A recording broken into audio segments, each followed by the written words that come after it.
पापियों को पाप से है तारती। श्री भागवत भगवान की है आरती, पापियों को पाप से है तारती।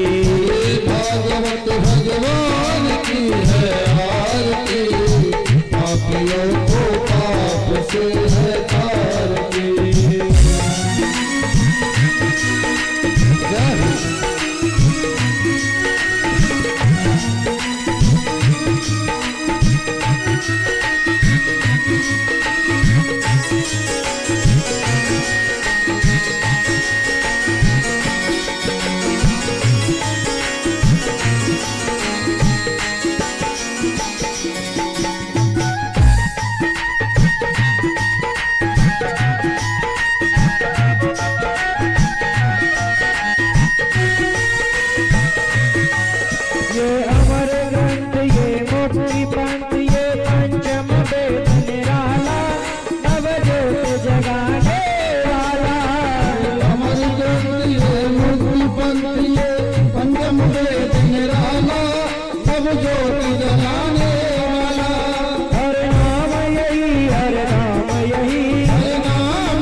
मंगल की आरती, पापियों को पाप से है तारती। श्री भागवत भगवान की है आरती, पापियों को पाप से है तारती।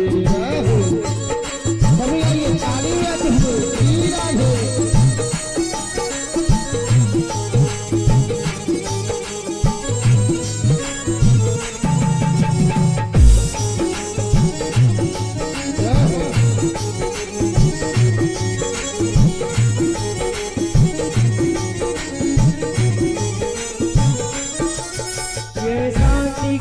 पावन पुनीत पापों को मिटाने वाला, हरि दर्श कराने वाला। शांति गीत पावन पुनीत पापों को मिटाने वाला, हरि दर्श कराने वाला। ये सुख करणी ये दुख हरणी, ये सुख करणी ये दुख हरणी, ये सुख करणी ये दुख हरणी, ये सुख करणी ये दुख हरणी। मधुसूदन की आरती, पापियों को पाप से है तारती। श्री भागवत भगवान की है आरती, पापियों को पाप से है। सभी तालियों से करते हुए श्री राधे।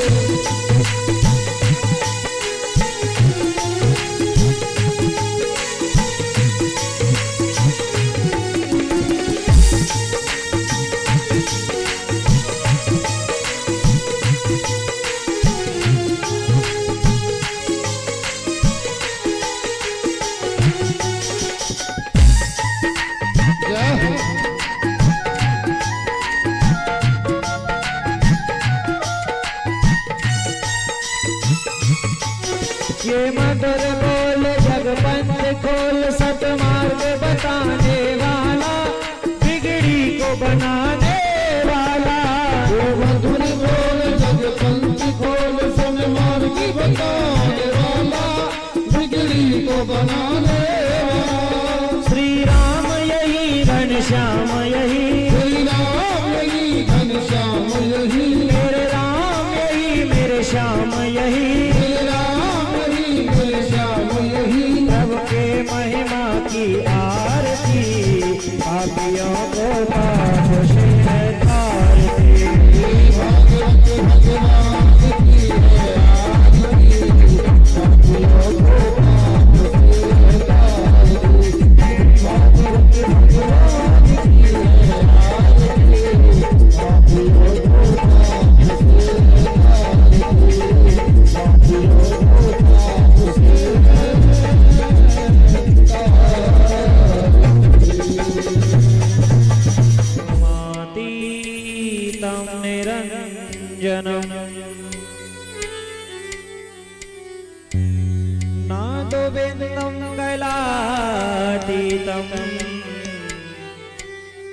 तस्मै श्री गुरुवे नमः। कृष्ण त्वदीय पद पंकज पंजरान्ते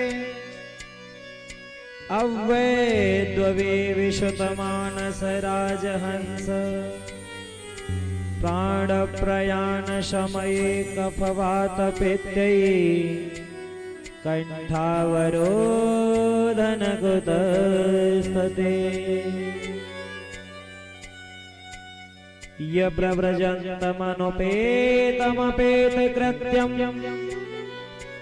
द्विपायनो विरह कातुर आजुहाव पुत्रेति तन्मतया तरवो अविनेतुरिष्टम् सर्वभूत हृदयं मुनिमानतो अस्मि। अखंडानंद बोधाय शिष्य संतापहारिणे सच्चिदानंद रूपाय रामाय गुरुवे नमः।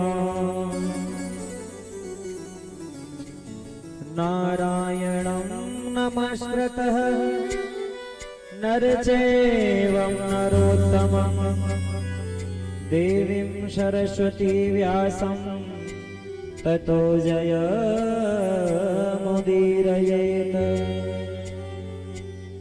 मूकं करोति वाचालं पङ्गुलङ्घयते गिरिं यत्कृपातमहं वन्दे परमानन्दमाधवम्।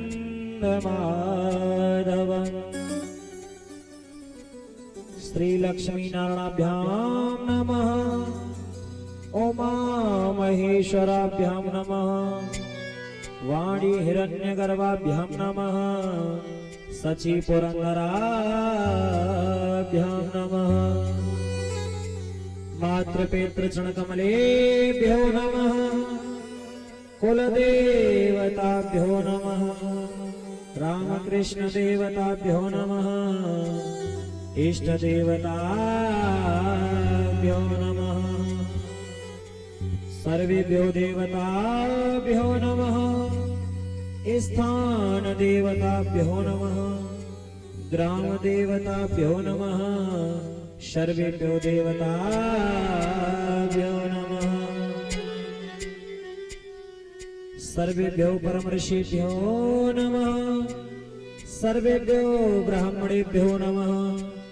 सर्वेभ्यो तीर्थेभ्यो नमः। श्री गुरु चरण कमलेभ्यो नमः। सर्वेभ्यो तीर्थेभ्यो नमः। सर्वेभ्यो देवताभ्यो नमः। श्री गुरु चरण कमलेभ्यो नमः। सिद्ध बुद्ध सहिताय श्रीमन महागणाधिपतये नमः। राधे मेरी स्वामिनी मैं राधे तिरोदास जन्म जन्म मोहे दीजियो श्री वृंदावन वास।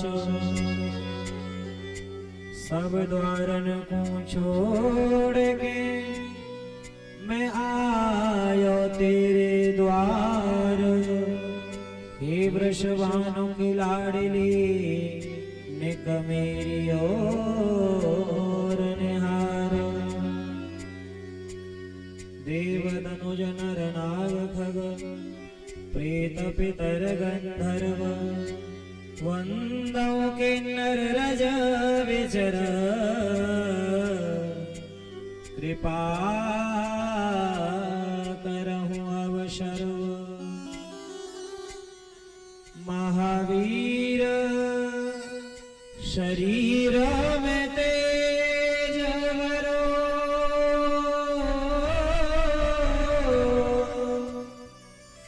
मन संयम बुद्धि निष्काम यथा।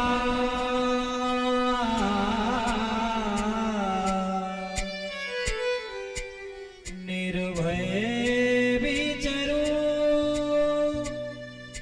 भूमंडल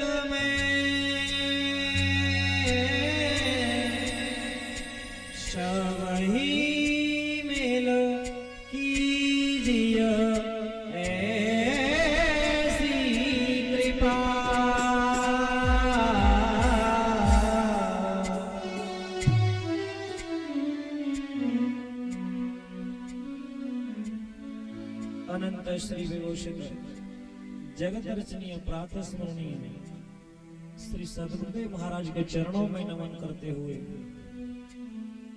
सूक्ष्म जगत में विराजमान संत जन, योगी जन, विद्वत समाज, जगत की अधिष्ठात्री देवी मां, ज्ञानदायिनी मां सरस्वती समक्ष मेरे विराजमान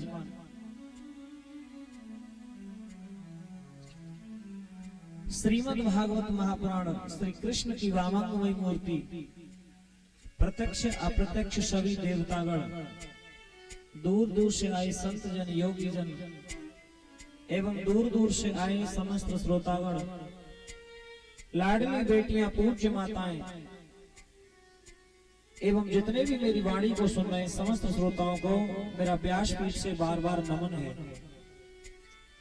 आइए श्रीमद् भागवत में प्रवेश करने से पहले हरि कीर्तन करते हैं और सभी हरि कीर्तन करेंगे ताली बजा करके।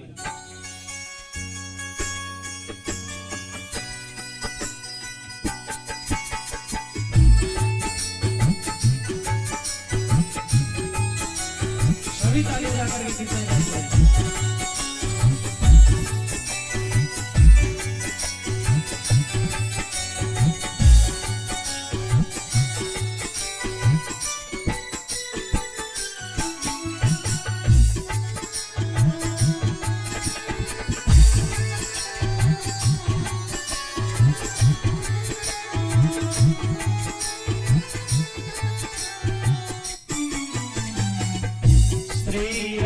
जय राम जय जय राम, श्री राम जय राम जय जय राम, श्री राम जय राम जय जय राम,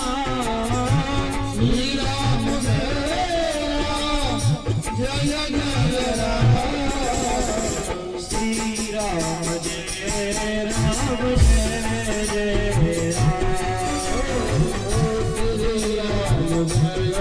श्री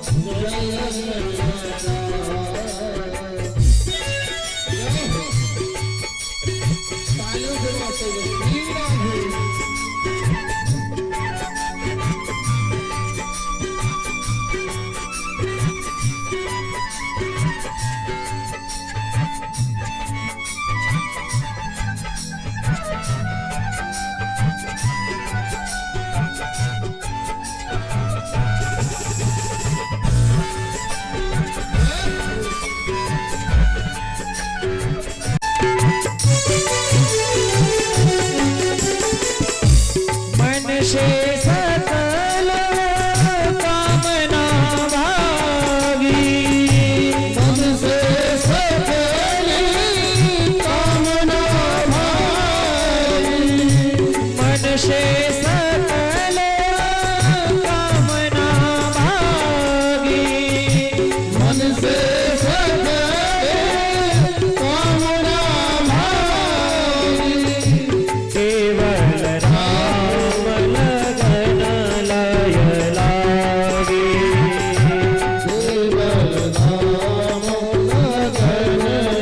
बोलिए गोविंद भगवान की जय हो, बोलिए वृंदावन बिहारी लाल की जय हो, श्री सूत जी महाराज की जय हो, 88,000 सौनकादृशियों की जय हो, महर्षि वेदव्यास भगवान की जय हो, श्री सुखदेव भगवान की जय हो, राजर्षि परीक्षित महाराज की जय हो, सनत सनंदन सनत कुमार की जय हो, देवर्षि संत नारद की जय हो, बोलिए वृंदावन बिहारी लाल की जय हो, जय जय श्री राधे श्याम।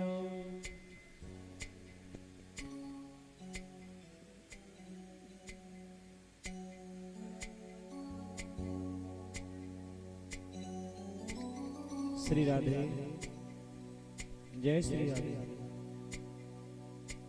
एक बार में बेटा सेटिंग कर लो, करो बातें मत करो। जय हो, श्रीमद् भागवत महापुराण श्रीमद् भागवत महापुराण ग्राम खुटीपुरी बंसी वाले आश्रम के इस नवदिशीय आयोजन में आज जो है अष्टम दिवस में प्रवेश करते हुए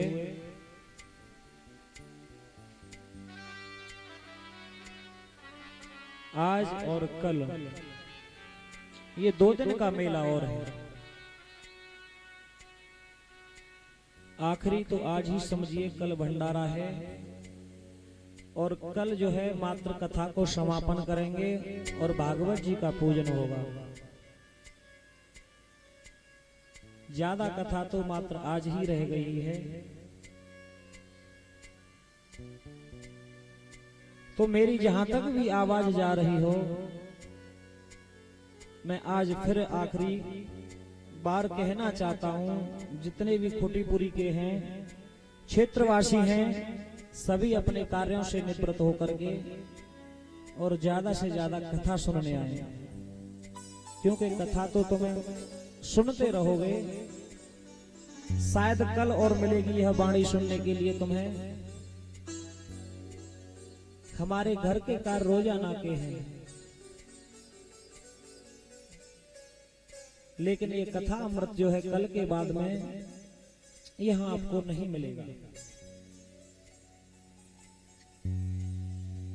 बोलिए वृंदावन बिहारी लाल की जय हो,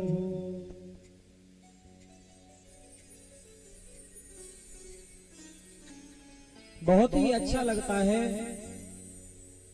जब ये आयोजन लगता है, बड़े हर्षोल्लास के साथ में सभी लोग मन में ये खुशी मनाते हैं कि बंसी वाले आश्रम पर कथा होगी, कथा हो रही है और रोजाना भक्त कथा में आनंद लेते हैं। जैसी भी कथा है,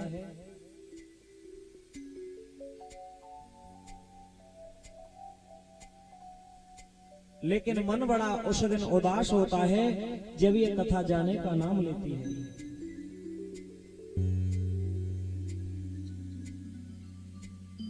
भगवान ने यह अपनी विधि के विधान में बताया है और बनाया भी है। जहां सुख है वहां दुख अवश्य है, जहां दिन है वहां रात अवश्य है,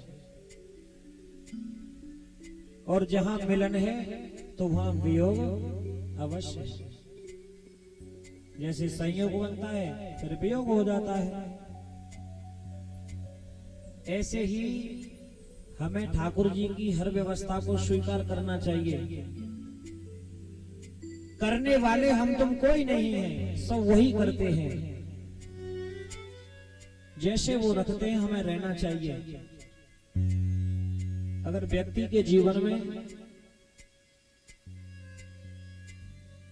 कुछ प्राप्तियां हो जाएं, अगर व्यक्ति कोई चीज हासिल कर ले, कुछ मिल जाए ऐसा समझो, तो बड़ा खुश होता है और जाने के बाद में वह दुखी होता है।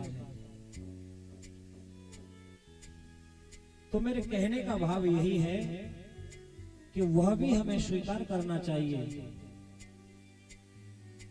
कि विधि का विधान जाने हान लाभ सहिए, जहि विद राखे राम तहि विद रहिए।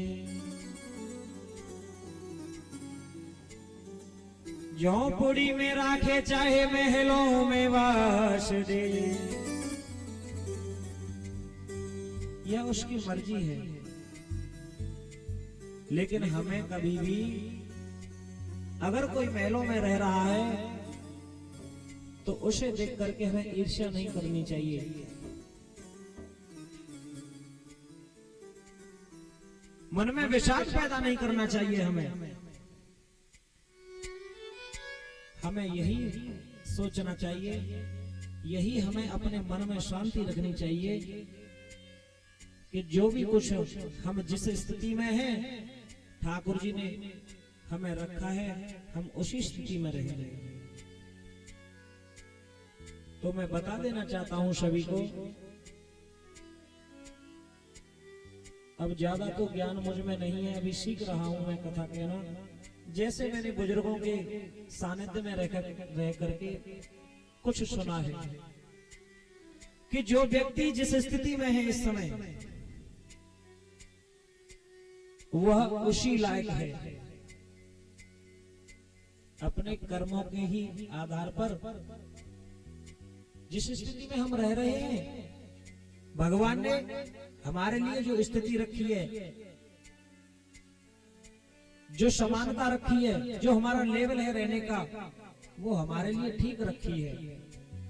हम उसी लायक हैं।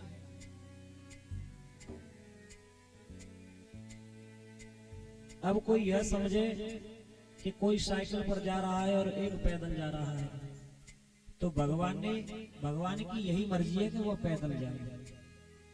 कोई गाड़ी में जा रहा है, भगवान की यही मर्जी है वो गाड़ी में जा रहा है। हमें कभी किसी से ईर्ष्या नहीं करनी चाहिए। हमारे जीवन में जितने भी लोग हमें मिले, वो पता है क्या है, वो हमारे पिछले सभी कर्म हैं। कभी कभी हमारे जीवन में, परिवार में हमें ऐसा सदस्य भी मिल जाता है कि हमारा जीना दुश्वार कर देता है। हमारा ऐसा कोई कर्म रहा होगा कि हम उसे झेल रहे हैं, हम उसे भोग रहे हैं।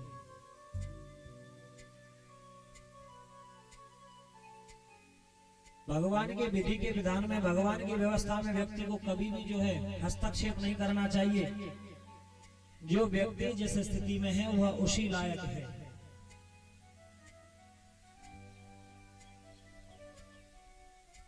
हमें जीवन में जितने भी लोग मिलते हैं, बुरे मिलते हैं बुरे कर्मों के कारण, अच्छे लोग मिलते हैं अच्छे कर्मों के कारण। हमने भी ऐसा कोई कर्म किया होगा कि आप जैसे भक्तों के हमें दर्शन हो रहे हैं, ये हमारा प्रारब्ध है। कभी कभी देखा है कहीं सफर में जाते हैं, दुष्ट लोग मिल जाते हैं, यह भी हमारा प्रारब्ध है।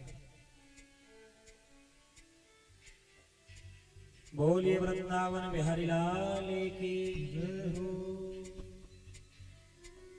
कथाएं सभी सुनते आते हैं, सभी जानते हैं धर्म क्या है। और जो बिल्कुल कोई न जाने, अगर कोई भी व्यक्ति गलत कर दे कुछ, तो उसकी आत्मा अंदर से उसे खाती है।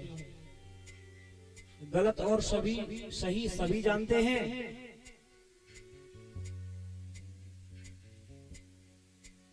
लेकिन जानबूझ करके इस धर्म को धारण नहीं करना चाहते हैं। और वो पहले भी मैं बता चुका हूं, वो क्यों नहीं करना चाहते हैं? गलत खान पान की वजह से और गलत संगति की वजह से।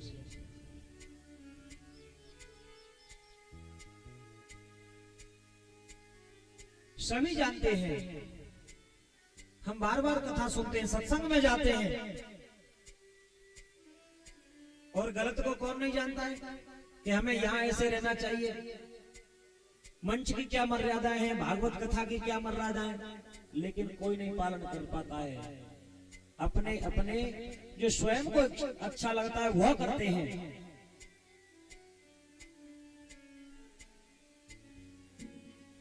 लेकिन यह बात अवश्य ध्यान रख लें कि भगवान के यहाँ पर हर बुरे कर्म का फल मिलता है। अब नहीं तो फिर नहीं तो फिर मिलना ही मिलना है। जानते सभी हैं, एक संत थे, उन्होंने एक तोता पाल लिया।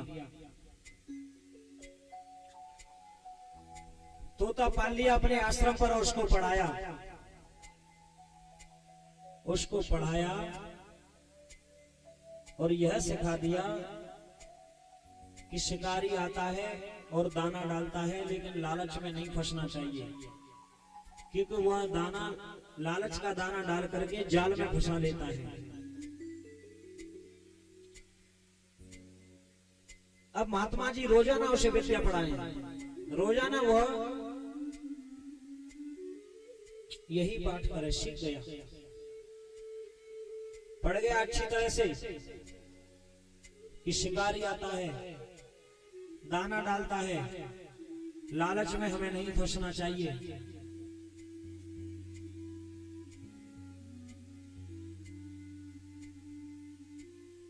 अब तो उसने सभी तोतों को पढ़ा दिया।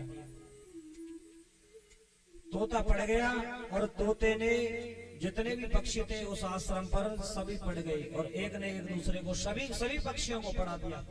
जितने भी तोता थे सब पढ़ गए। शिकारी आता है, दाना डालता है, और तोता जो है जितने भी बैठे थे पेड़ पर बैठ करके गीत गा रहे थे कि शिकारी आएगा कि दाना डालेगा, लालच में मत फंसना मेरे भाई। सभी गीत गा रहे हैं कि शिकारी आकर के लालच का दाना डालता है और सभी पड़ गए। जब शिकारी आया तो उसने देखा कि तोता तो सभी पड़ गए, अब मेरा कैसे चलेगा काम। अब वह देखा तो तोता तो गीत गा रहे हैं, तो शिकारी जो है लौट करके आ गया, लौट आया, आकर के घर निराश आकर के बैठ गया। उसकी पत्नी ने पूछा क्या बात है, क्यों उदास हो। अरे कि तुझे क्या बताऊं, तोता तो सभी पड़ गए, सब होशियार रह गए, सबने विद्या प्राप्त कर ली है पक्षी ने, अब कोई जाल में नहीं फंसेगा आज के बाद में। पत्नी वाकई बोली तुम कैसी बात कर रहे हो, तुम जाओ तो सही, ये लालच इतनी बुरी चीज है, तुम जाओ तो सही।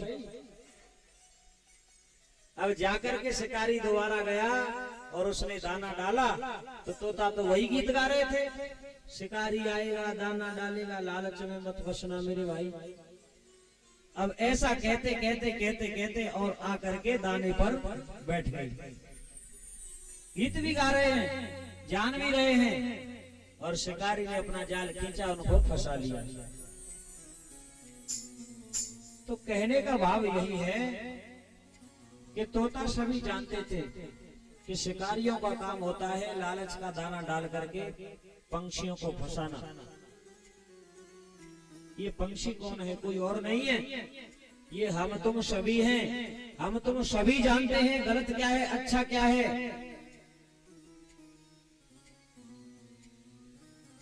लेकिन झूठी शान के मारे गलत को करता जाता है। मैं बस मैं मेरा जो है, मेरी बात जो बस खराब ना हो जाए, चाहे अधर्म हो जाए। हम तुम सभी जानते हैं लेकिन मानते नहीं। कहने का भाव यही है, पहले भी मैं बता चुका हूं, फिर कह रहा हूं आज आखिर में, कि जितना भी हो सके अपने शरीर से धर्म के प्रति आलस्य न करना। अगर हमारा कहीं आपद धर्म है, हमारे सामने मजबूरी है, वह बात अलग है, लेकिन जितना हो सके। बोलिए वृंदावन बिहारी लाल की जय हो। कल आप सभी ने खूब पांत खाई होगी रुक्मिणी जी के विवाह में।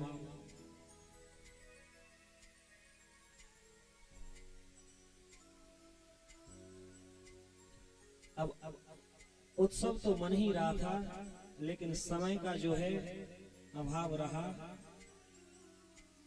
कल वर्षा के कारण थोड़ा देर से कथा प्रारंभ हुई थी,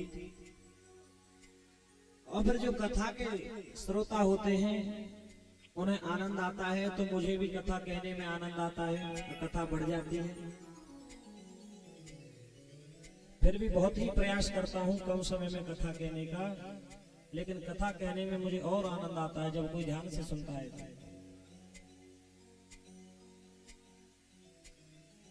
आज की जो कथाएं हैं भगवान के वंश की, भगवान के विवाहों की, और जो आज की मुख्य कथा है वो सुदामा चरित्र है। कथा का अंतिम पड़ाव बिल्कुल चला जाएगा और मात्र थोड़ी सी कथा समापन की ओर जो है वो कल होगी। कल यहाँ पर भंडारा है, आप सभी सुन चुके हैं। बहुत ही विशाल, बहुत ही बड़ा भंडारा हो रहा है, तो समय से ही कथा को संपन्न किया जाएगा। तो शाम को फिर बताया जाएगा, और आज भी बता दिया जा रहा है कि कल जो है समय से आ जाएं, और यह इंतजार तो न करें कि नहाए धोए के, खाए पी के, कामन करके चलेंगे। अब कथा सुनियो, कथा सुनते प्रसाद मिलेगा, तो जल्दी जल्दी नहाए के, कामन करके, कामन नहीं जाते जाके कर लियो। बोलिए वृंदावन बिहारी लाल की जय हो। कल जैसी व्यवस्था होगी, शायद हो सकता है 10 बजे तक कथा बैठेगी। कल 10 से 12 बजे तक कथा होगी। 12 बजे के बाद में आपका प्रसाद चलेगा। तो आइए हम तुम सभी वहीं चलते हैं। यहाँ पर बड़ी धूमधाम से और विवाह जो है रुक्मिणी का हो रहा है। श्री सुखदेव जी कहते हैं, राजा परीक्षित, भगवान का विवाह हुआ नहीं, भगवान के विवाह हुए।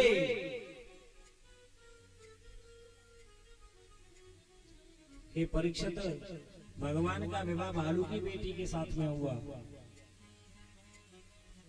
श्री सुखदेव जी कहते हैं, हे राजा परीक्षित, भगवान का विवाह हुआ नहीं, भगवान के विवाह हुए।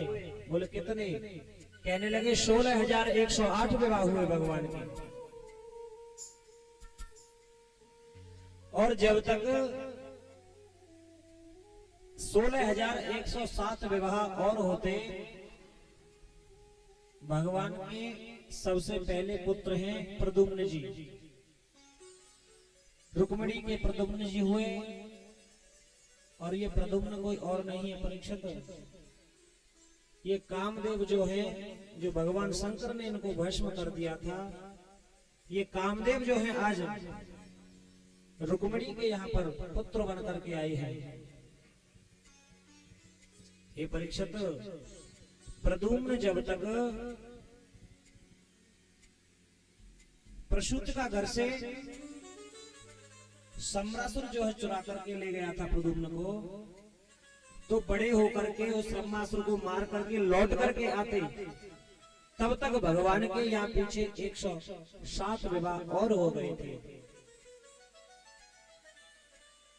ये परीक्षित, जब कोई व्यक्ति संपन्न होता है तो उसके भी शत्रु हो जाते हैं, उससे भी ईर्ष्या करने लगते हैं लोग। देखा है तुमने गांव में, जब कोई ज्यादा संपन्नशाली हो, हर बात में संपन्न है, और उसकी चारों तरफ जय जयकार हो रही है, तो कुछ नातुच्छ बुद्धि वाले लोग जो है उससे ईर्ष्या करने लगते हैं।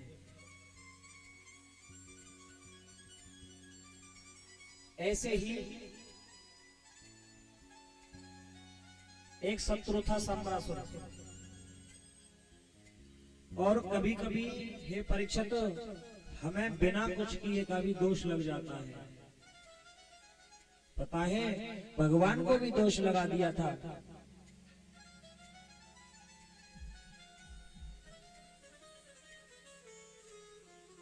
ये परीक्षित, सत्राजित नाम के एक राजा हैं, उनके भाई प्रसेन हैं, उनकी पुत्री का नाम है सत्यभामा।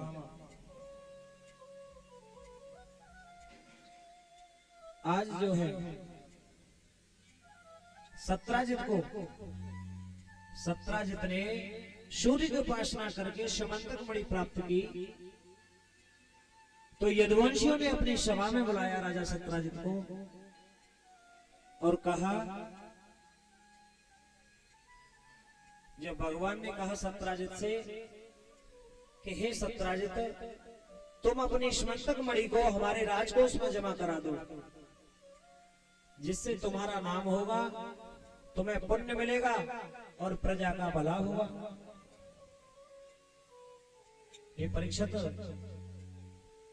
सत्राजित ने इस बात से मना कर दिया कि मैं कोई भी कार्य करने के लिए तैयार हूं, लेकिन समंतक मणि को देने के लिए तैयार नहीं हूं। जब सत्राजित ने मना कर दिया, अपने घर आए, अक्रूर जी जो है उसके पीछे दौड़े, तो भगवान ने मना कर दिया। आज जो है सत्राजित अपने भाई प्रसेन से बता रहे हैं कि मुझे समंतक मणि जो है ये सुरक्षित दिखाई नहीं देती है। तो उनका भाई प्रसेन कहने लगा, भैया मैं आखेट के लिए जा रहा हूं, मैं चाहता हूं कि मणि को अपने साथ ले जाऊं। ये परीक्षित, आज सत्राजित का भाई प्रसेन जो है मणि को अपने साथ ले गया, मणि को अपने साथ ले जाता है, आखेट के लिए जंगल में जाता है। तो वहां क्या होता है पता है? वहां पर एक सिंह आया और सिंह ने प्रसेन को मार करके वह मणि छीन ली। बोलिए वृंदावन बिहारी लाल की।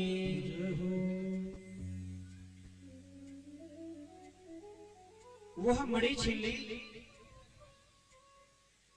उधर से आ रहे थे जामवंत जी, और जामवंत जी ने देखा कि ये तो सिंह किसी को मार करके आया है। ये परीक्षित, जामवंत जी जो है बहुत ही शक्तिशाली है। उन्होंने जो है जामवंत जी ने वह सिंह को मार करके मणि अपने पास ले ली और उस मणि को लेकर के अपनी गुफा में चले आते हैं। गुफा में चले आ रहे हैं और लाकर के जैसे ही उस मणि का जब दिव्य प्रकाश देखा तो उनकी पुत्री जामवंती कहने लगी, पिताजी ये क्या है? इसको मैं अपने पास रखूंगी, ये बड़ी ही दिव्य है। जामवंत जी ने बताया, पुत्री ये समंतक मणि है, तुम लेना चाहती हो उससे तुम खेलो। हे परीक्षित, बोलिए वृंदावन बिहारी लाल की, बोलिए बाल कृष्ण भगवान की। श्री सुखदेव जी कहते हैं, राजा परीक्षित, जब प्रसेन को कई दिन हो गए तो उसके भाई को जो है ध्यान आया कि मेरा भाई क्यों नहीं लौट करके आया है, क्या बात है। आज जो है उसके मन में जो है उद्विग्नता प्रकट हुई, न जाने कितने कितने बुरे ख्याल आ रहे हैं। जब जाकर के 2-4 सैनिक गए तो उन्हें वहां पर प्रसेन के धनुष बाण, एक तरफ कुछ कपड़े मिले। सत्राजित ने जैसे ही देखा, कहा, अरे मेरे भाई का जो है, मेरे भाई को मार दिया, मेरे भाई की हत्या कर दी, और मुझे लगता है ये सब कृष्ण ने ही किया है, क्योंकि यदुवंशियों के जो द्वारकाधीश हैं उन्होंने ही कहा था इस मणि को लेने के लिए, मैंने मना कर दिया तो मेरे भाई को ही समाप्त कर दिया। ये परीक्षित, भगवान पर भी दोष लगा देते हैं लोग। आज यह बात जो है पूरे द्वारका में फैल गई कि द्वारकाधीश पर दोष लगाया है। ये परीक्षित, आज वसुदेव जी बड़े चिंता में पड़े हैं। गर्गाचार्य जी से कहा, गुरुदेव आज मेरे लाला पर दोष लगा दियो है, कितना बड़ा दोष लगाया है, क्या मेरा कन्हैया ऐसे कर सकता है क्या? बलराम जी को क्रोध आया, मारने के लिए दौड़े सत्यजित को। मेरे कन्हैया पर दोष कैसे लगाया? उसकी ये हिम्मत हुई, मैं उसको मार दूंगा। ये परीक्षित, भगवान ने बलराम को समझाया, भैया कोई बात नहीं है, जाकी रही भावना जैसी, और बात मड़ी की है ना, तो मैं भी जब तक पूरी बात तक नहीं पहुंचूंगा मुझे कैसे संतुष्टि मिलेगी? मुझ पर कलंक लगा है, मैं ही अपने कलंकों को उतारूंगा, तुम चिंता मत करो। तुम क्यों परेशान होते हो? ये परीक्षित, आज मेरे गोविंद जो है सत्यजित के पास जाते हैं, उससे सभी बातें पूछते हैं, बताओ क्या हुआ था? आज जो है जब सत्यजित से पूछ करके भगवान जो जंगल में जाते हैं तो वहां जाकर के पूछते हैं,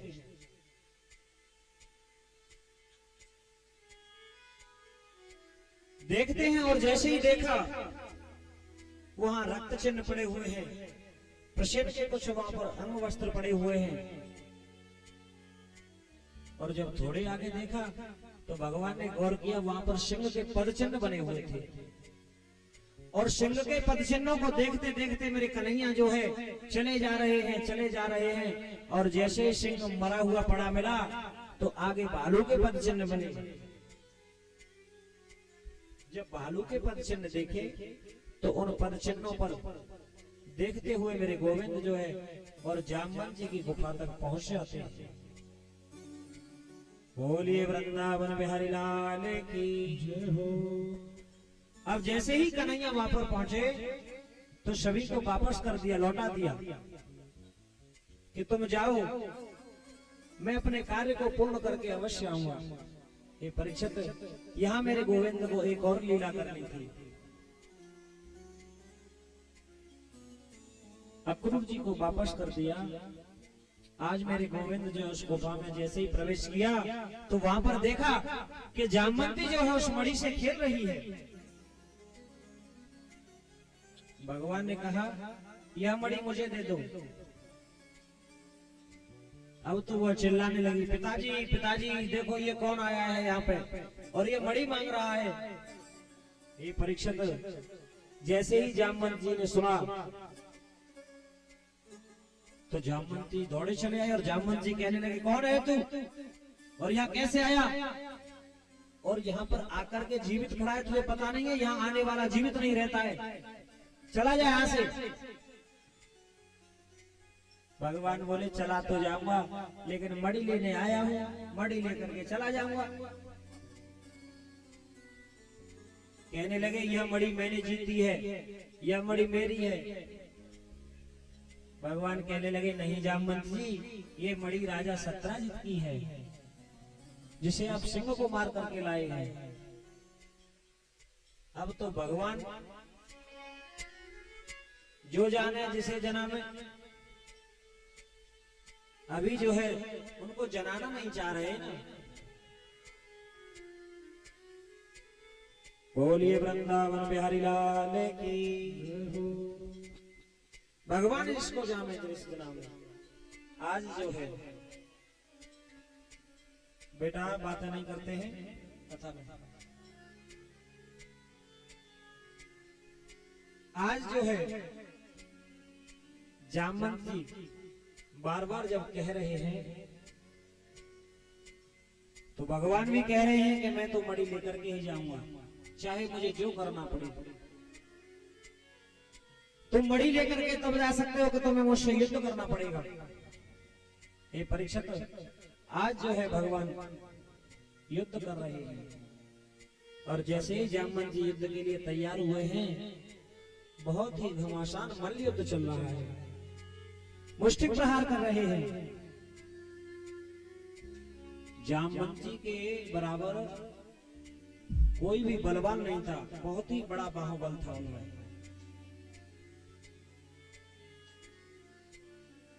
आज जो है जामवंत जी जैसे ही उनका बल थकने लगा तो वो अपने आप में कहने लगे ऐसा नहीं हो सकता है, मेरे प्रभु मुझसे झूठ नहीं बोल सकते हैं, मुझे मेरे प्रभु के अलावा कोई हरा ही नहीं सकता है। और ये कौन है जिसके सामने मेरी शक्तियां काम नहीं कर रही हैं? मुझे तो कोई नहीं हरा सकता है। ये परीक्षा तो भगवान की इच्छा होती है तभी जो है मनुष्य उन्हें जान सकता है। आज जो है जैसे ही जामवंत जी थक जाते हैं, कहते हैं ये धोखा हुआ है मेरे साथ में, मेरे प्रभु का वचन कभी झूठा नहीं हो सकता। बोले क्या कहा था तुम्हारे प्रभु ने? उन्होंने कहा था कि वो वासुदेव श्री कृष्ण बनकर के आएंगे, वो मेरी मनोरथ को पूर्ण करेंगे। भगवान ने सहज में ही कह दिया कि मैं ही वासुदेव कृष्ण हूं, और चरणों में गिर गए, चरणों में गिर गए। प्रभु मुझे क्षमा कर दो, मैं पहचान नहीं पाया तुम्हें। गोविंद हंस करके कहने लगे जामवंत जी, मुझे वही जानता है जिसको मैं जनाता हूं। जब तक मेरी इच्छा नहीं होती तो मुझे कोई जानता ही नहीं है। अब तो चरणों में गिर गए और कहने लगे मेरी एक इच्छा है। बोले कहो। मेरी यह इच्छा है, मैं आपके उसी छवि का सौम्य रूप का दर्शन करना चाहता हूं। भगवान राम का कितना सौम्य स्वभाव है।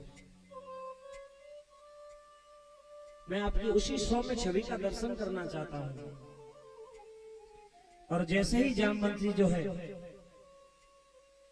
चरणों में गिरी है, भगवान जो है तुरंत धनुष बाण लिए मेरे भगवान श्री कृष्ण जो है और राम रूप में प्रकट हो गए। बोलिए राघवेंद्र सरकार की जय हो। कितना सौम्य रूप है। ये राम कृष्ण दो एक हैं, अंतर नहीं निमेष, इनके नयन गंभीर है तो इनके चपल विशेष। भगवान राम और कृष्ण एक ही बात है। आवश्यकता पड़ती है तो धनुष ले लेते हैं, आवश्यकता पड़ती है तो चक्र धारण कर लेते हैं। जो भक्त जैसी छवि बनाता है वह वैसा ही रूप ले लेते हैं। अनेक रूप हैं भगवान के। श्री सुखदेव जी कहते हैं राजा परीक्षित जैसे ही भगवान राम के दर्शन किए तो कहने लगे कुछ मांग ले। अब भगवान राम जिसको मिल जाए उसे क्या इच्छा है। एक व्यक्ति जीवन में कभी भगवान का नाम नहीं लेता था, कोई काम नहीं करता था, तो बातें कही पड़ोसी ने, भाई तू एक काम कर, तू कभी भगवान को नाम ना लेवे, अरे तू बंसी भाई आश्रम पे चलो जा, मैं कहूँ महात्मा अपना गुरु बना ले। तो महात्मा जी के पास आश्रम पर आ गया और कहने लगा कि महाराज जी मुझे अपना शिष्य बना लो। शिष्य बना ले, पर एक बात है, मैं कबू कोई पूजा पाठ नहीं करूंगा, मुंह पे कोई ये ढोंग पे ध्यान आवे, पर मुझे जो अपना शिष्य बना ले। अच्छा भैया, तो एक बार राम का नाम तो ले सकता है। हाँ मैं पर पूजा कोई न करूंगा, कबो भजन पूजा पाठ न करूंगा, कछु मत करियो, एक बार राम का नाम ले दी बस। उसने एक बार राम कह दिया तो गुरुजी कहने लगे पर एक मेरी शर्त है कि अगर कभी भी आवश्यकता पड़े तो इस राम नाम के बदले में किसी से कुछ मांगना मत। अगर कोई देने के लिए कहे तो यह कह देना कि जो भी इसके बदले में होता हो वह मुझे दे दो, इसका मूल्य मत रखना।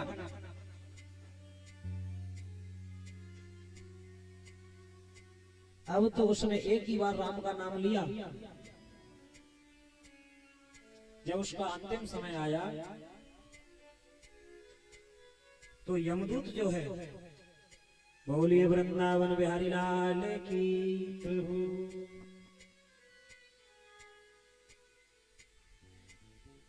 यमदूत जो है ले जाने लगे और ले जा करके यमराज जी के पास खड़ा कर दिया। यमराज ने कहा कि इसका हिसाब खोलो, क्या है इसके जीवन में। तो चित्रगुप्त कहने लगे, प्रभु इसने पूरे जीवन में कुछ नहीं किया है, एक बार राम का नाम लिया है। बोलिए बाल कृष्ण भगवान की जय हो। जैसी भी जिस किसी को व्यवस्था मिली बैठने की, बैठ जाए और कथा को ध्यान से सुने। और जो सुन रहे हैं वो इधर उधर ध्यान न दें, नहीं तो कथा से वंचित रह जाओगे। एक बार जोर से बोलेंगे, बोलिए वृंदावन बिहारी लाल की जय हो। अब तो यमराज जो कहने लगे चित्रगुप्तों से, देखो इसकी फाइल को उठा करके, क्या क्या किया है इसने जीवन में। तो चित्रगुप्त कहने लगे, महाराज इसने तो जीवन में कुछ किया ही नहीं है। तो पन्ना पलटते पलटते जब राम को पन्ना निकल के आया कि बस एक बार राम को नाम नहीं हो जाने। तो यमराज कहने लगे, हाँ भाई बताओ, तेने एक बार राम को नाम ले, जाके बदले में तो क्या चाहिए, बाद बाकी फिर तो नरक में जानो। अब बाकी तैयारी है, हथकड़ी पर गई, नरक में ले जाएगी। अब जाके बदले एक बार राम को नाम ले, तो अगर कुछ चाहिए जाके बदले तो बोले ना, और तो नरक में ही रहना।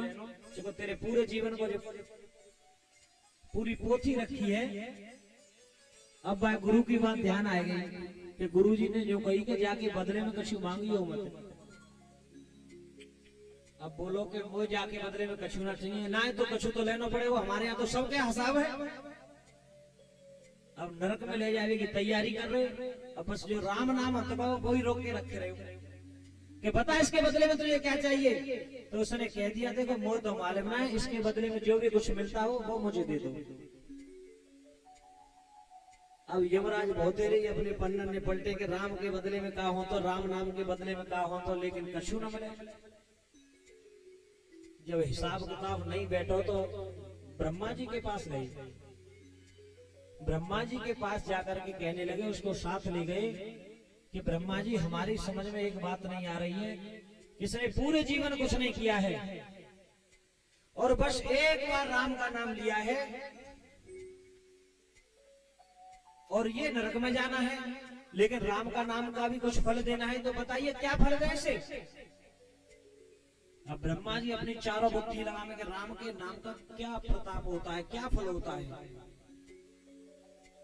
लेकिन जैसी बुद्धि लगाने तो बहुत ही विशाल, उसकी कोई सीमा न मिले, अंत न मिले, ठीक तरह से उत्तर नहीं मिले कि राम के नाम का फल क्या होता है। बोले कि मेरी भी बुद्धि काम नहीं कर रही है, भगवान शंकर के पास चलो, क्योंकि वो राम नाम ज्यादा लेते हैं, हर वक्त समाधि में खोए रहते हैं ना भगवान शंकर। उनका वास्तविक धन है वो राम नाम ही है, भगवान शंकर का। तो कहने लगे, सभी देवताओं से एक काम करो, भगवान शंकर हर वक्त वो समाधि में राम नाम लेते हैं, उन्हें पूछते हैं क्या नाम, क्या है इसका अर्थ, इसका फल क्या है। अब तो सभी एकत्रित होकर के उसको लेकर के और भगवान शंकर के पास गए। बोलिए शंकर भगवान की जय हो। और जैसे ही महादेव के पास गए तो महादेव जी को सभी वृतांत सुनाया। तो महादेव जी कहने लगे कि बात तो तुम्हारी ठीक है कि मैं राम नाम ही लेता हूँ, मुझे इसमें आनंद आता है, लेकिन फल की इच्छा से नहीं लेता हूँ, यह मुझे भी नहीं मालूम है इसका फल क्या है।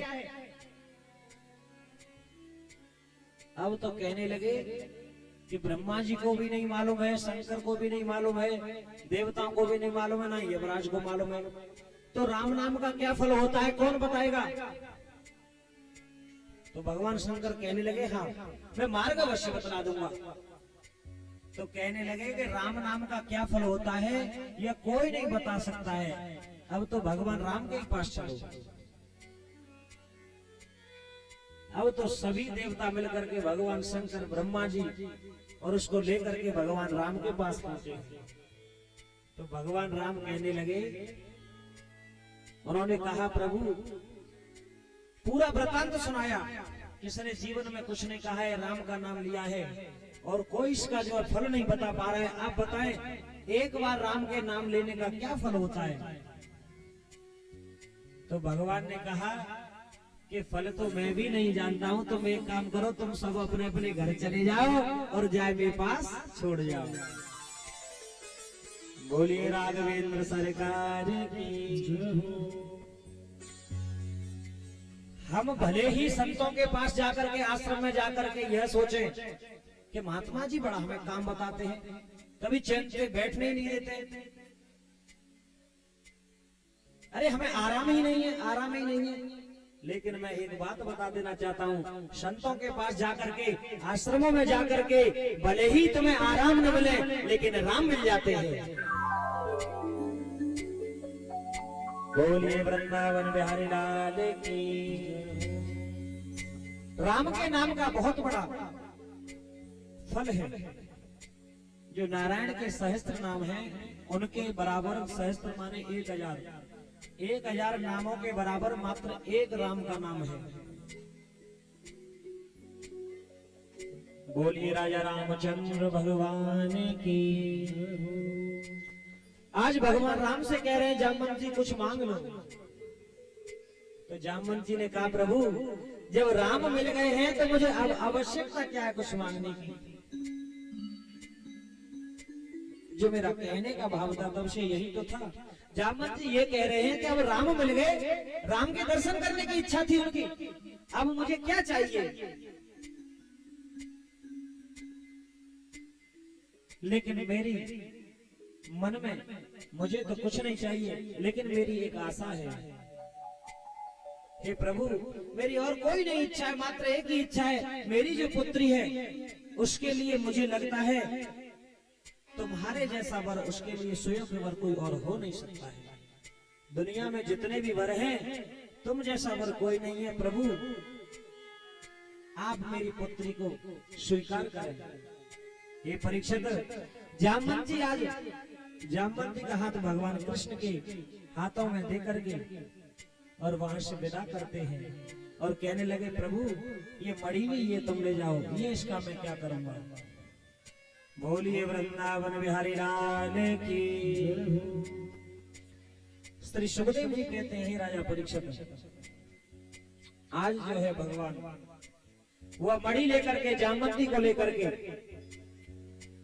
और राजा सत्राजित के पास आते हैं।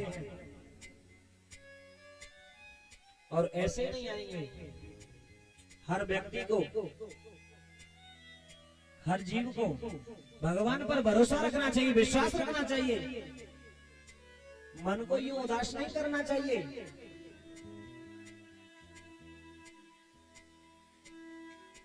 कि तेरे दरबार में हमने बात अजब देखी, कि नायत की नजर तेरी हर एक पर एक सी देखी। बिगड़ जाए किस्मत वो तेरे दर पे बनी, और तुझे देते नहीं देखा और झोली भरी देखी। अपने आप झोली भर देते हैं। सत्राजित ने तो दोष लगाया था ना, लेकिन सत्राजित के पास मणि भी लेकर के आ गए और सत्राजित का कल्याण भी करने के लिए आ गए।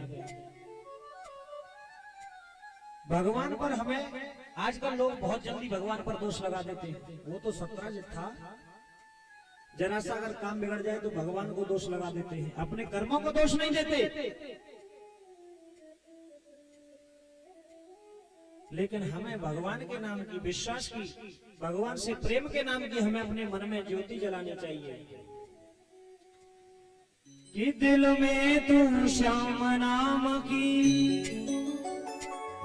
प्यारे ज्योति जला के देख। कि दिल में तू राम नाम की प्यारे ज्योति जला के देख। आएगा आएगा आएगा मेरा सांवरा, दिल से बुला के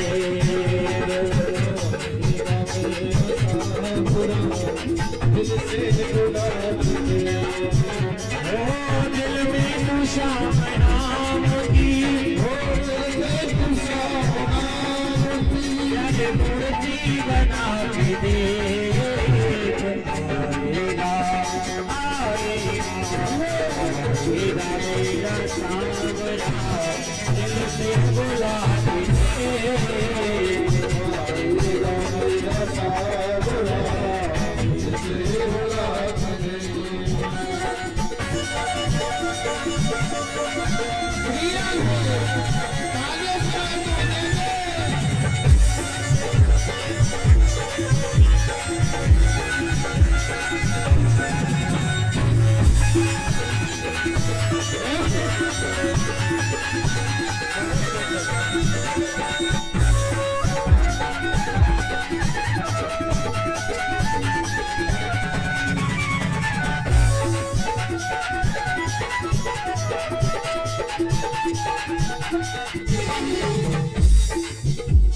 किस्मत के तार खोलना के हाथ से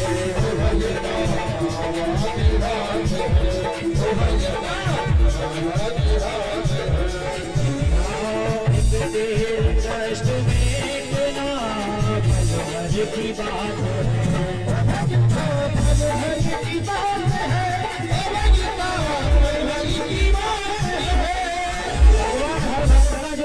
पलवर में मेट देते हैं। आज राजा सतराजित की मन की जो देवना थी वो सभी मेट थी, मणि को भी लेकर के आ गए। ओ किस्मत के ताले खोलना के हाथ में,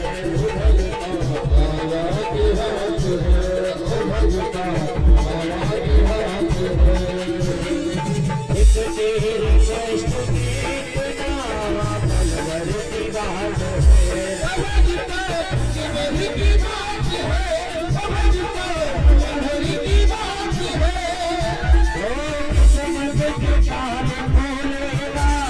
किस्मत के साथ बोले जरा ताली बजा के आएगा आएगा आएगा मेरा सावरा दिल से बुला के दे मेरा सावरा दिल से बुला दे।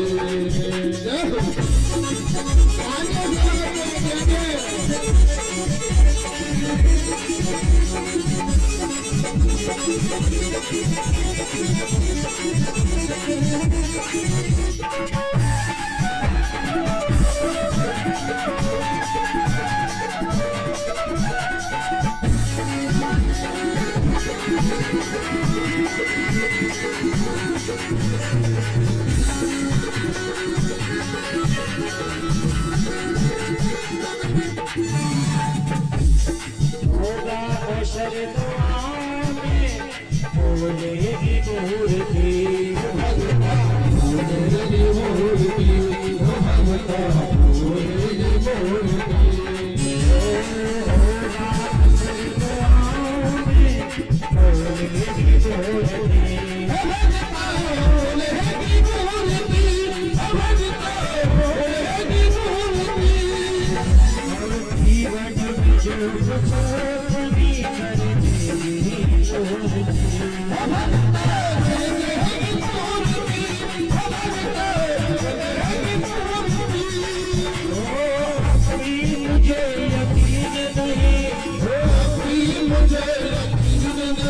मेरा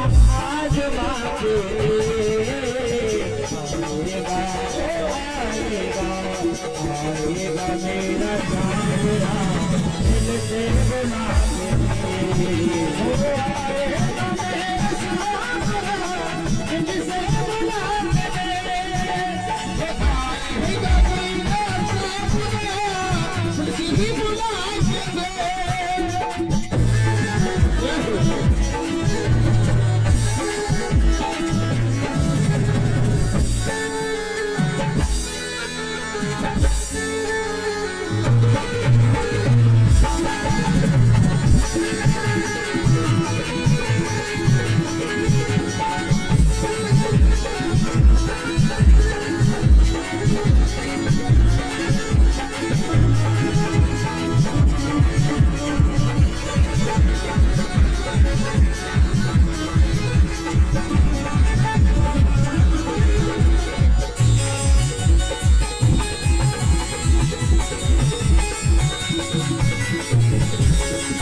विश्वास रखो क्या है? बड़ी भैया काना बचाएगा रे भगवान हमारा चाहेगा, ओ भगता हमारा चाहेगा। मन में करो विश्वास तू वह नहीं आएगा ओ भगता जल्दी आएगा, ओ भगता जल्दी आएगा। अभी तुझे यकीन नहीं ओ अभी तुझे यकीन नहीं, जरा दिल से बुला के आएगा आएगा आएगा मेरा सामरा दिल से बुला के आएगा मेरा सामरा दिल से बुला के आएगा मेरा सामरा किसी बुला के दे।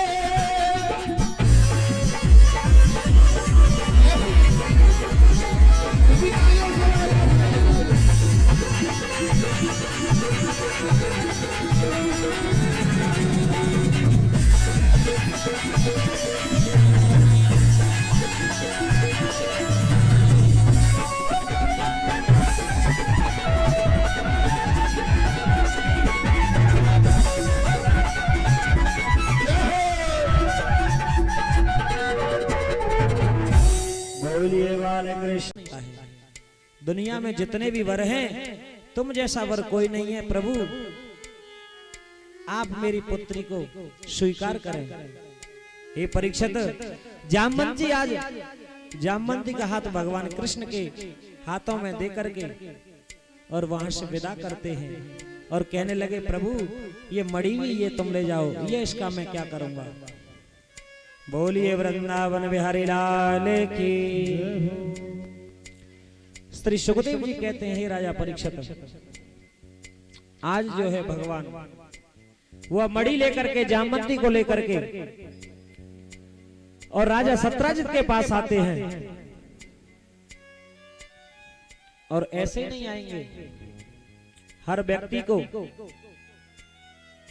हर जीव को भगवान पर भरोसा रखना चाहिए, विश्वास रखना चाहिए, मन को यूं उदास नहीं करना चाहिए।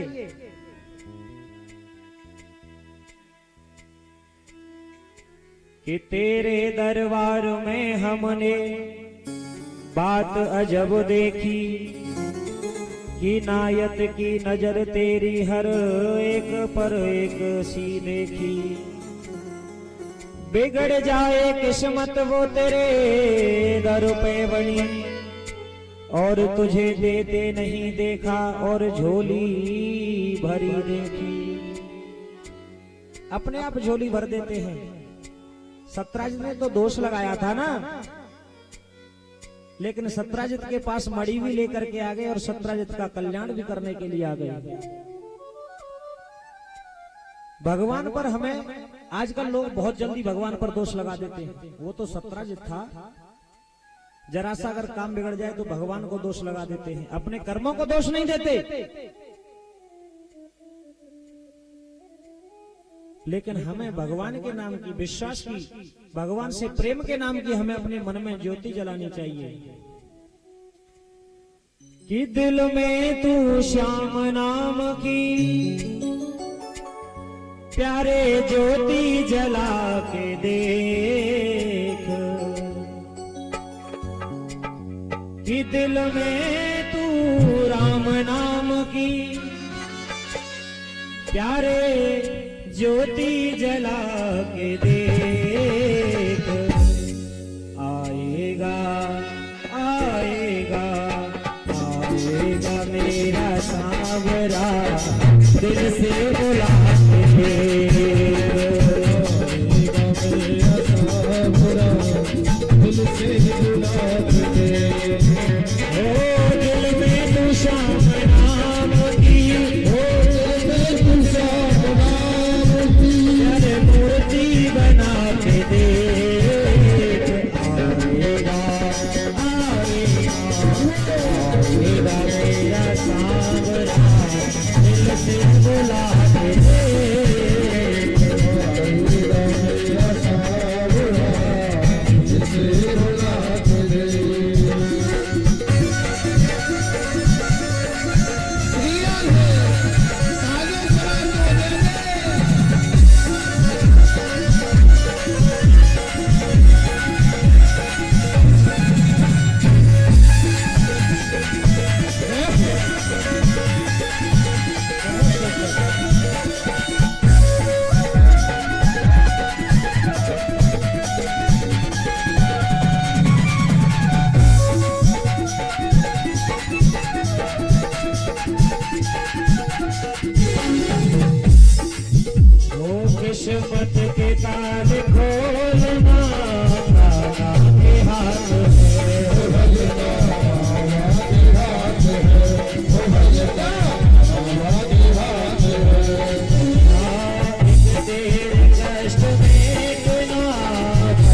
की बात है, भगता पल भर की बात है, भगता पल भर की बात है।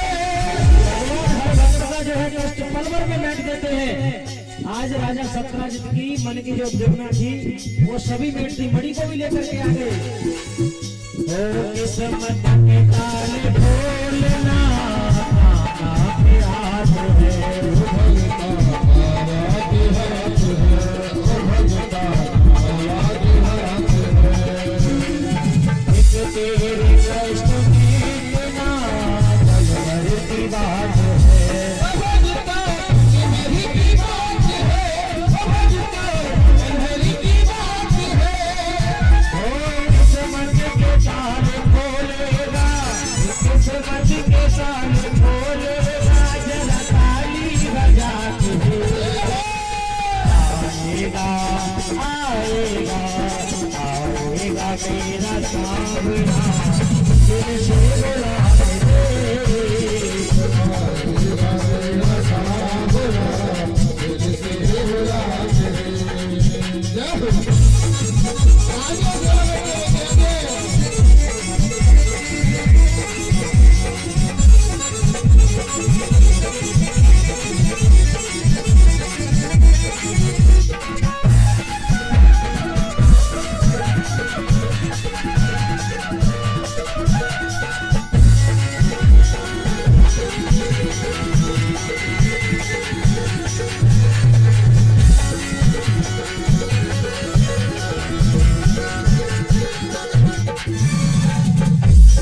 होगा अशर दुआओं में बोलेगी मूर्ति,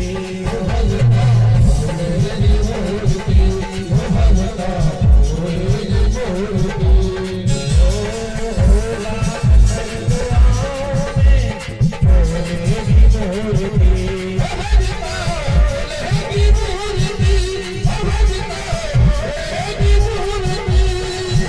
और जीवन में जो कुछ कभी करनी होती, अभी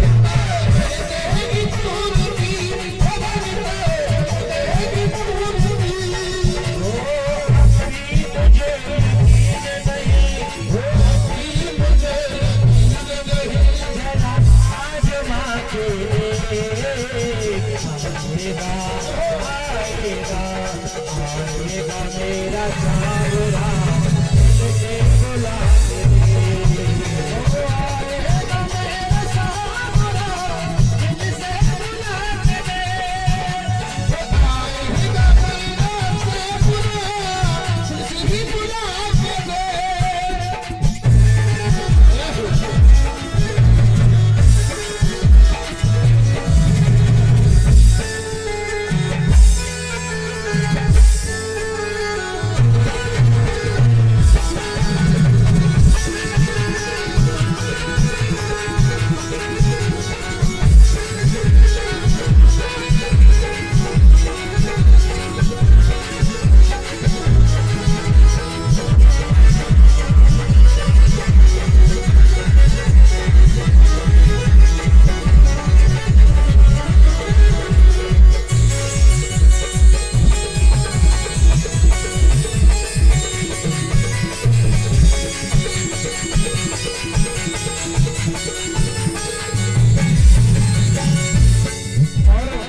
मन में उद्योग करता है कि भगवान पर विश्वास करूं या नहीं करूं, आएगा कि नहीं आएगा, लेकिन तुझे पता नहीं है अटल विश्वास रख।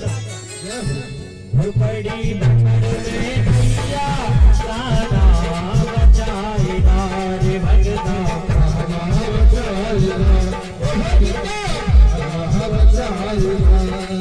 मन में कर विश्वास तू वह जल्दी आएगा।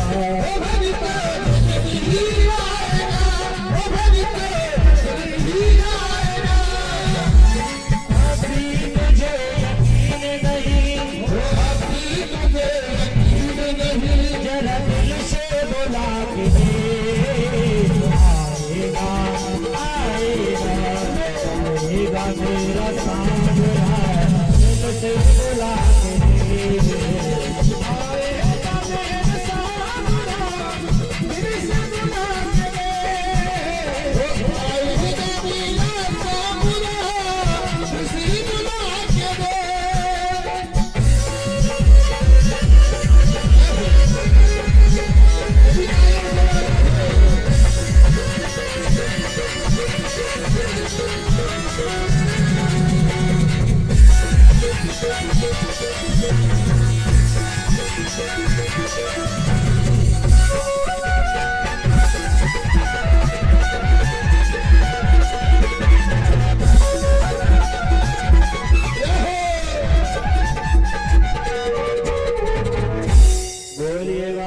छवि है उस छवि को हृदय में बनाओ, वो अवश्य आएगा, हृदय में आ जाएगा, वो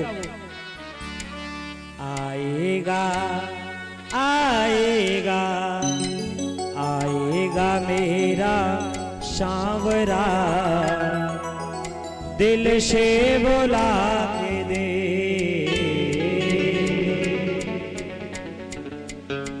बोलिए वृंदावन बिहारी लाल की जय हो। श्री सुखदेव जी कहते हैं, राजा परीक्षित,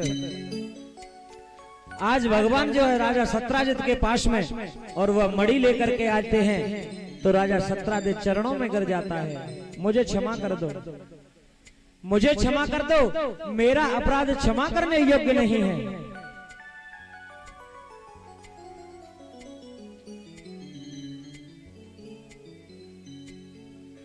भगवान कहने लगे, राजा सत्राजित तुम्हारी कोई कमी नहीं है इसमें। हर व्यक्ति यही सोचेगा अगर ऐसा किसी के साथ होगा तो, लेकिन हमें किसी के बारे में जब तक पूर्ण पुष्टि न हो जाए हमें गलत नहीं सोचना चाहिए, किसी पर मिथ्या दोष नहीं लगाना चाहिए जब तक हम किसी भी बात की जड़ तक नहीं जाते हैं। आज राजा सत्राजित ने भगवान के चरणों में क्षमा मांगी है और कहने लगे, हे द्वारकाधीश, मेरी जो पुत्री सत्यभामा है ये जो है संसार में सबसे ज्यादा सुंदर है, ये विश्व सुंदरी है और मुझे लगता है हे कन्हैया, मैंने बहुत वर देखे और देखूंगा भी, लेकिन इसके समान सुंदर मुझे कोई मिलेगा नहीं। हे गोविंद, इसलिए आपके बराबर सुंदर वर इसके लिए कोई और नहीं हो सकता, इसके लायक आप ही हो।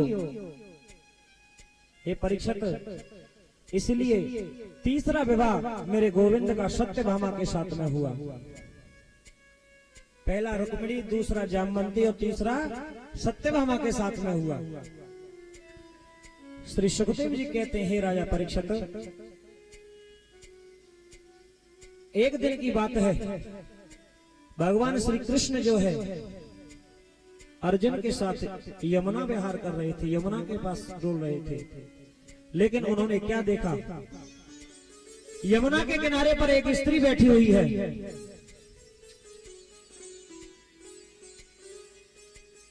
श्यामली छवि है, उसकी श्रृंगार करते हुए बैठी है।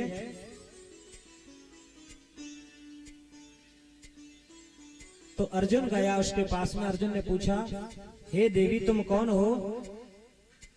तो वह कहने लगी, अहम देवस्य सवितुर्ते हितापापेक्षमिति विष्णुं वरेण्यं वरदं तपः परममाहेस्तथा। मैं श्री कृष्ण को अपने पति के रूप में वर्ण कर चुकी हूँ, मैं उनके चरणों की दासी हूँ। मैंने यह प्रण किया है मैं कृष्ण को अपना पति बनाऊंगी। तुम कौन हो? मैं यमुना हूँ, मैं यम की बहन यमुना हूँ, कालिंदी है नाम मेरा। हे परीक्षित, चौथा विवाह भगवान का कालिंदी के साथ हुआ। श्री सुखदेव जी कहते हैं, राजा परीक्षित, पांचवा विवाह विंद और अरविंद नाम के दो भाई हैं, उन दोनों की परम लाडली बहन है मित्रविंदा। पांचवा विवाह मेरे गोविंद का मित्रविंदा के साथ में हुआ। आज जो है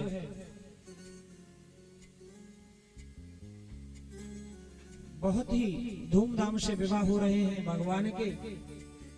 हे परीक्षित, नग्नजित नाम के एक राजा हैं, उनकी पुत्री का नाम है नगनजिती, लेकिन उनके यहाँ पर 7 बैल रहते हैं जिनमें मनुष्य जैसी बुद्धि है। उस राजा का यह प्रण है कि जो भी कोई इन 7 बैलों को एक साथ नाथ देगा उसका विवाह मैं अपनी पुत्री के साथ कर दूंगा, ऐसा प्रण कर रखा है।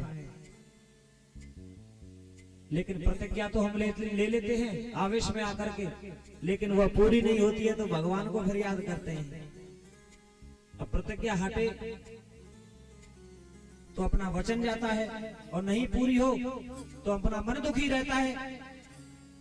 अब तो दुखी होकर के भगवान के पास गया, कहने लगा प्रभु मैंने तो ये प्रतिज्ञा कर ली है, लेकिन आज तक मेरी ये प्रतिज्ञा किसी ने पूरी नहीं की, कोई भी इन 7 बैलों को एक साथ नहीं नाथ पाया।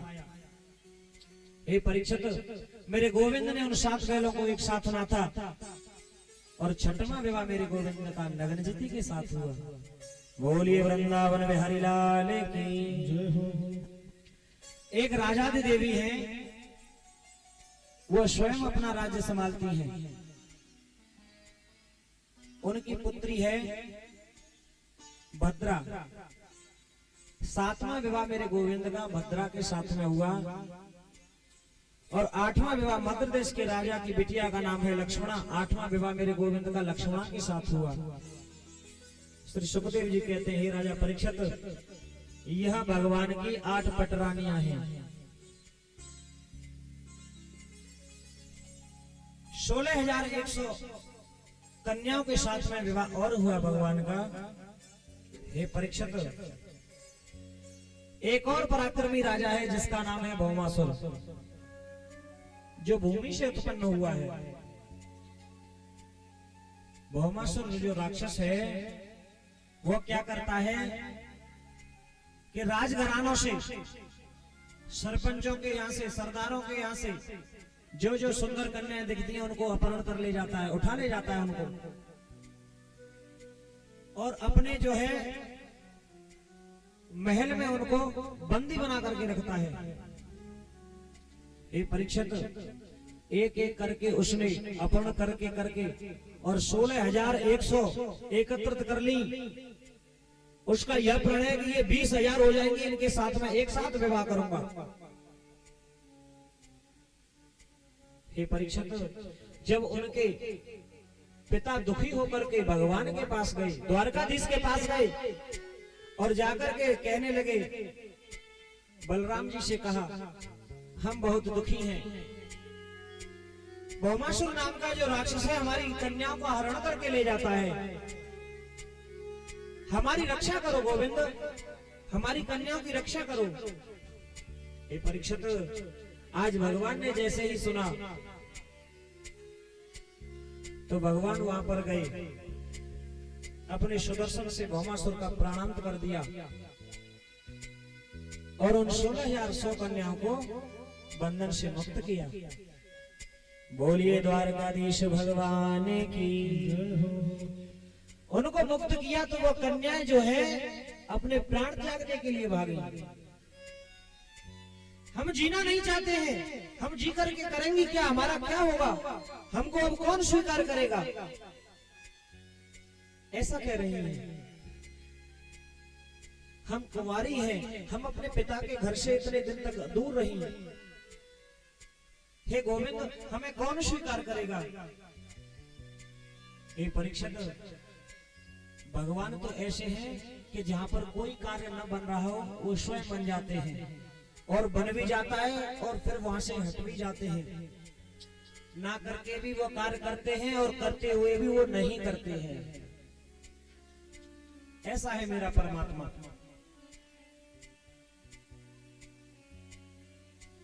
एक व्यक्ति पर 19 ऊंट थे, 19।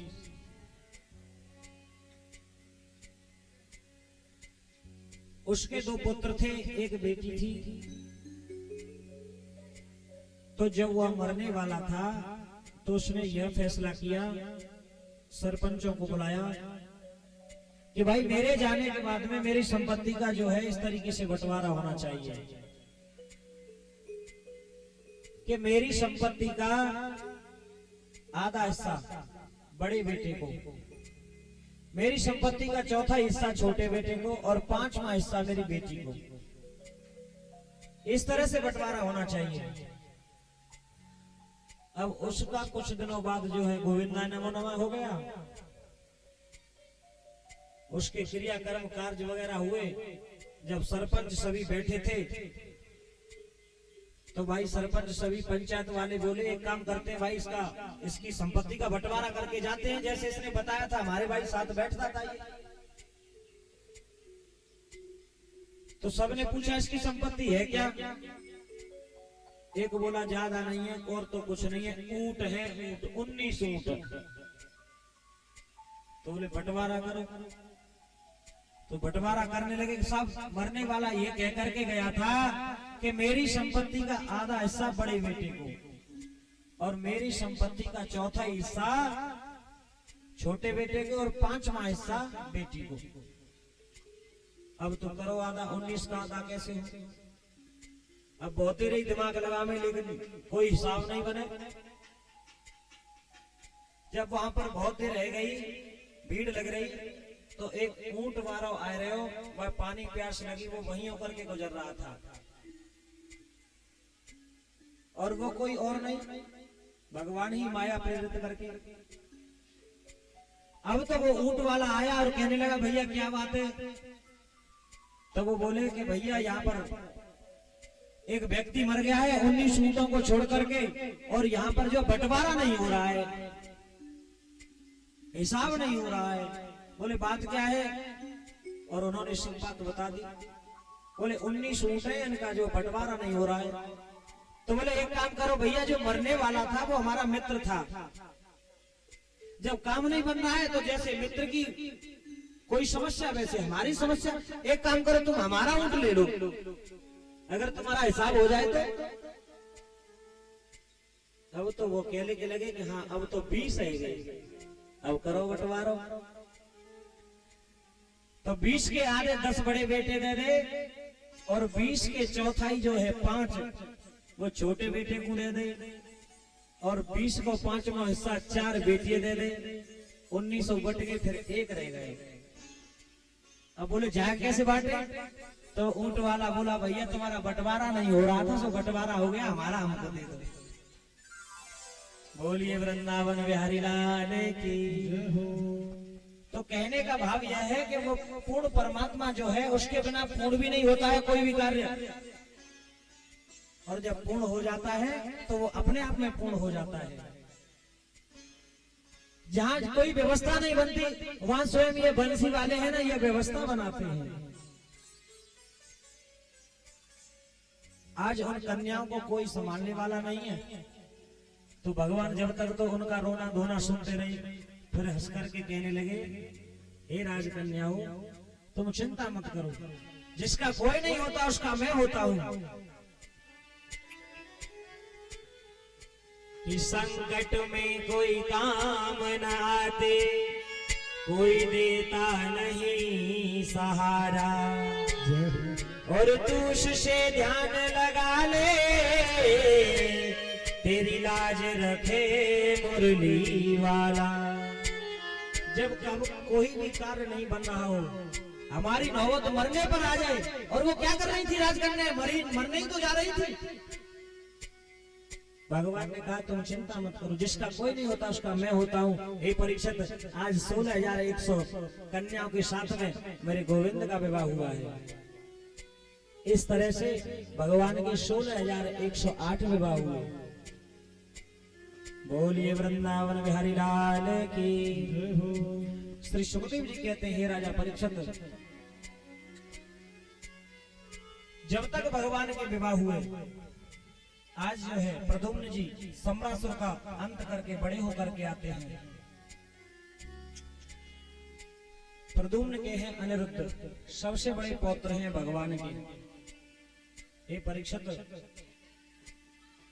अनिरुद्ध के भी 2 विवाह हुए, एक रुक्मी की पोती के साथ में, एक वाणासुर के पुत्र के साथ में, उषा के साथ में विवाह हुआ। भगवान को अपने अहंकार में कोई जान नहीं पाता है। परीक्षित, ऐसे ही भगवान ने बाणासुर का अहंकार दूर किया। भगवान किसी को नहीं मारते हैं, भगवान तो मात्र अहंकार का नाश करते हैं। श्री सुखदेव जी कहते हैं राजा परीक्षित, भगवान का जब इतना बड़ा वैभव था, सभी रानियों के 10-10 पुत्र हुए, तो किसी का वैभव ज्यादा हो तो किसी पर देखा नहीं जाता। आज जो है काशी नगरी का एक पौंड्रुक नाम का एक राजा है जो अपने आप को भगवान कृष्ण कहता है और सभी से कहता है मैं भगवान हूं, मैं वासुदेव श्री कृष्ण हूं। मुझसे कहो वासुदेव पौंड्रक श्री कृष्ण। अब तो सभी को मारता है। भगवान हंसते हैं, भगवान कहते हैं कोई बात नहीं है, तू मेरे जैसा बन करके तो देख, लेकिन अधर्म करेगा, मेरे प्रेमियों को सताएगा तो ये मुझसे सहन नहीं होगा। और भगवान को गाली देता था। भगवान ये कहते हैं कि तू मुझे गाली देता है कोई बात नहीं है, ये मैं सहन कर सकता हूं, लेकिन मेरे भक्तों को कोई परेशान करे ये मुझसे सहन नहीं होगा। ये परीक्षक अब तो रोजाना अपनी आरती कराता है, जय पौंड्रुक देवा, जय पौंड्रुक देवा। और जो भी कोई उसकी आरती नहीं करता है उसके राज्य में उसको वो मारता है, परेशान करता है। ये परीक्षक उसके राज्य में जितने भी ऋषि संत थे जो उसको नहीं मानते थे उसको जो है वो मारता था, उनकी हत्या कर देता था। जब दुखी होकर के ऋषि महात्मा भागते भागते अपने को बचाते हुए भगवान के पास आए, द्वारका आए, तो द्वारकाधीश से कहने लगे प्रभु हमारी रक्षा करो। पौंड्रुक नाम का एक राजा है, अपने आप को द्वारकाधीश बताता है। उसने नकली चक्र लगा रखा है, नकली शंख ले रखा है, नकली गदा ले रखी है, वो भी चतुर्भुजी रूप में रहता है। बोलिए वृंदावन बिहारी लाल की जय हो।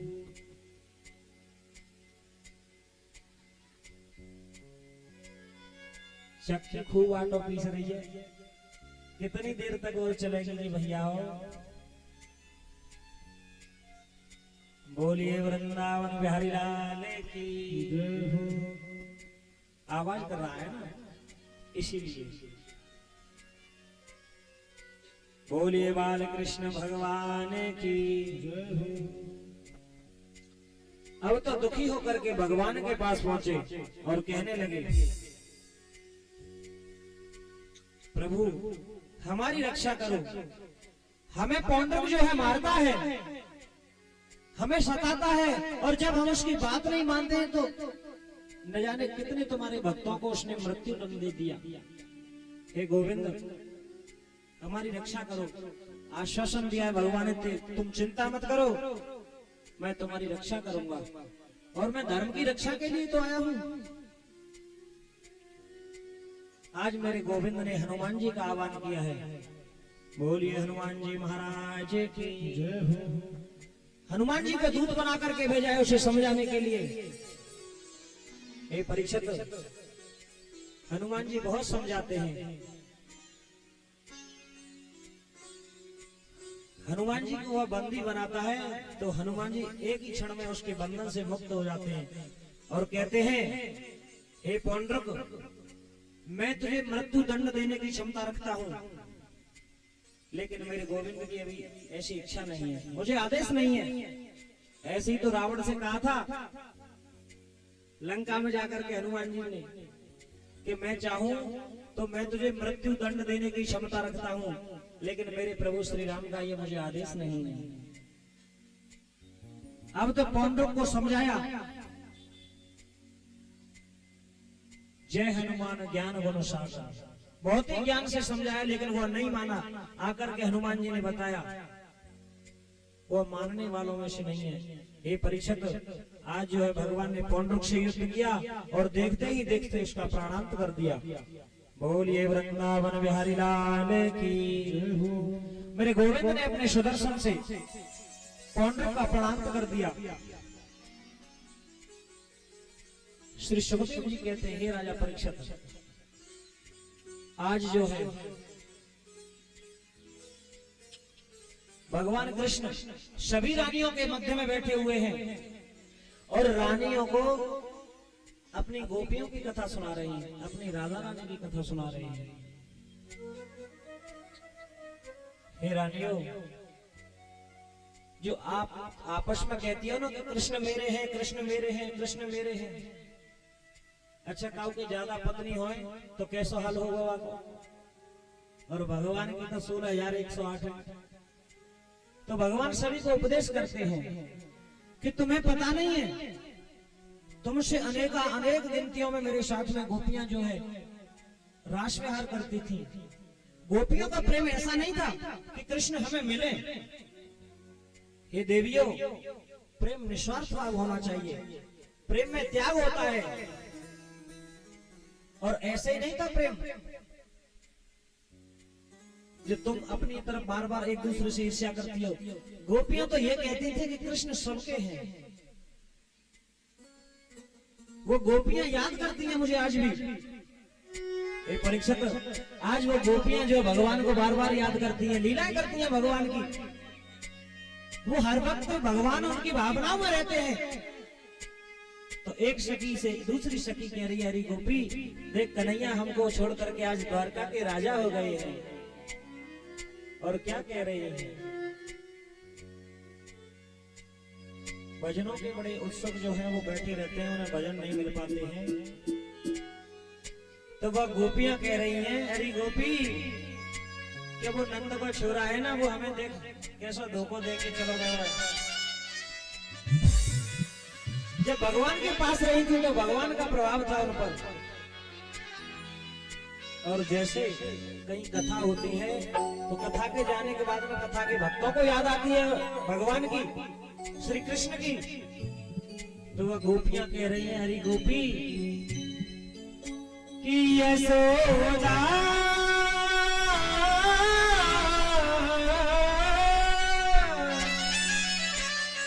हरी गोपी, वो यशोदा नंद को छोरा जो है, कि यशोदा नंद को लालारी,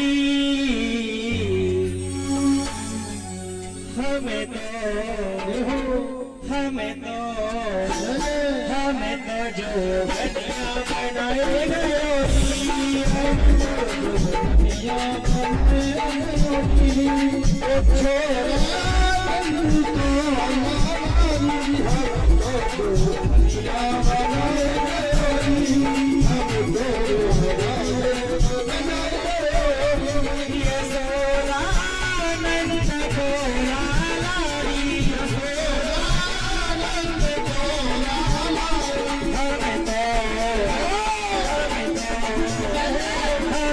जो बनिया बनाए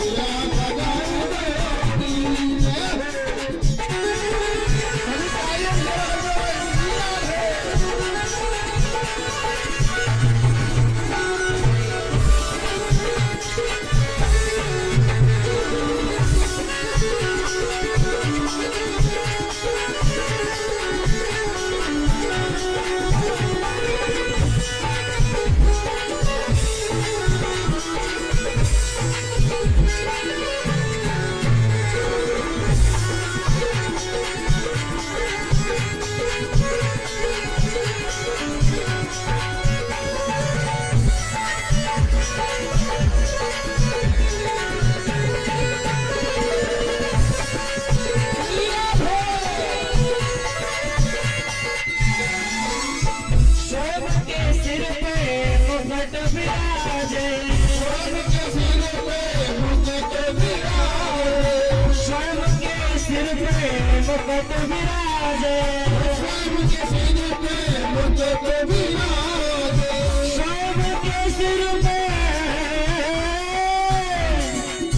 श्याम के सिर पे मुकुट विराजे, श्याम के सिर पे मुकुट विराजे, हमारे सिर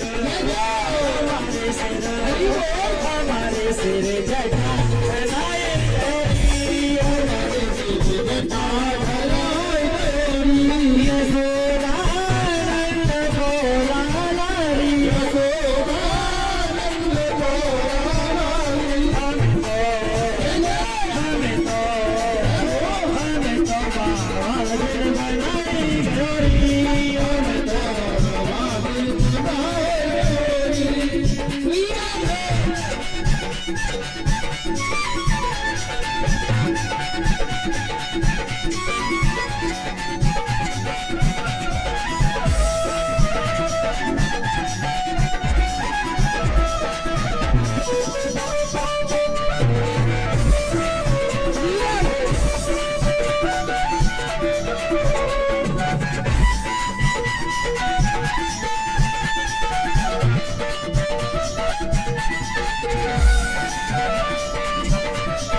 सखी भगवान कृष्ण छवे भगवान कृष्ण छवे चंद्र सखी छवे बाल कृष्ण छवे सखी भगवान कृष्ण छवे